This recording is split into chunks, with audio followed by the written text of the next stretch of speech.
Budget ಅಧಿವೇಶನದ ಪ್ರಾಮುಖ್ಯತೆ, ರಾಜಸ್ವ ಸಂಗ್ರಹ, ಆರ್ಥಿಕ ವ್ಯವಸ್ಥೆ, ಅನುದಾನದ ವರ್ಗೀಕರಣ, ಮಿಗತೆ ಬಜೆಟ್, ಕೊರತೆ ಬಜೆಟ್ ಬಗ್ಗೆ ಶಾಸಕರಿಗೆ ಕಾರ್ಯಾಗಾರವನ್ನ ಮಾರ್ಚ್ 9ರಂದು ಸಂಜೆ 4ಕ್ಕೆ ಲಲಿತ್ ಅಶೋಕ್ ಸಭಾಂಗಣದಲ್ಲಿ ಆಯೋಜಿಸಲಾಗಿದ್ದು, ಇದನ್ನು ಮುಖ್ಯಮಂತ್ರಿ ಸಿದ್ದರಾಮಯ್ಯ ನಡೆಸಿಕೊಡಲಿದ್ದಾರೆ ಎಂದು ವಿಧಾನಸಭೆ ಸ್ಪೀಕರ್ ಯುಟಿ ಖಾದರ್ ತಿಳಿಸಿದ್ದಾರೆ.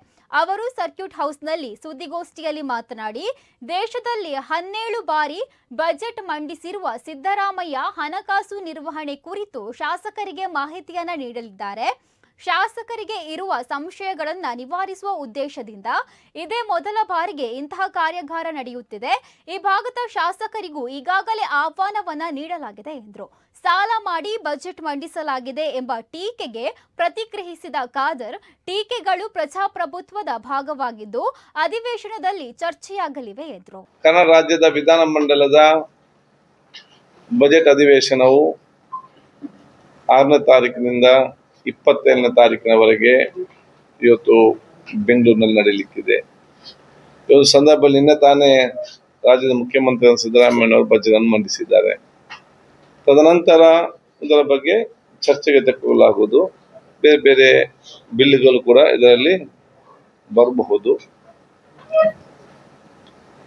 3 ವಾರಗಳ ಕಾಲ ಸುದೀರ್ಘವಾದ ಚರ್ಚೆ ನಡೆಸುವಂತ ಅವಕಾಶವೂ ಎಲ್ಲ ಸದಸ್ಯರು ಕೂಡ ಇದೆ.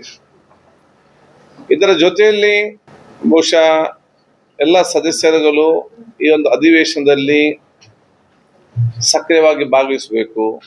ಈ ಬಜೆಟ್ ಸೆಷನ್ದ ಮಹತ್ವವೇನು, ಈ ಆರ್ಥಿಕ ವ್ಯವಸ್ಥೆಯ ಒಂದು ವಿಚಾರಗಳೇನು, ರಾಜಸ್ವದ ಸಂಗ್ರಹ ಏನು, ಅದೇ ರೀತಿ ಆಯವ್ಯಯಗಳ ನಮ್ಮ ಅನುದಾನಗಳ ವರ್ಗೀಕರಣ ಮತ್ತು ಹಂಚಿಕೆ ಹಾಗೂ ಆಯವ್ಯಯದ ಅದರ ಅನುದಾನ ಬಳಕೆ ಮತ್ತು ನಿರ್ವಹಣೆ, ಇದೆಲ್ಲ ಯಾವ ರೀತಿ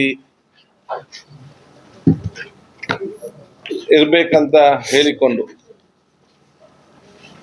ಎಲ್ಲ ಶಾಸಕರಿಗೆ, ವಿಧಾನ ಮಂಡಲದವರಿಗೆ, ಅದು ವಿಧಾನಸಭೆಯ ಶಾಸಕರಿಗೆ ಮತ್ತು ವಿಧಾನ ಪರಿಷತ್ನ ಸದಸ್ಯರಿಗೆ ಎಲ್ಲರಿಗೂ ಕೂಡ ಒಂದು ವರ್ಕ್ಶಾಪ್ ಕಾರ್ಯಾಗಾರವನ್ನು ನಾನು ಇಟ್ಟಿದ್ದೇನೆ.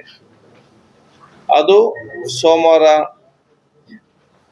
ಸಂಜೆ 4 ಗಂಟೆಗೆ ಹೋಟೆಲ್ ಲಲಿತ್ ಅಶೋಕದ ಸಭಾಂಗಣದಲ್ಲಿ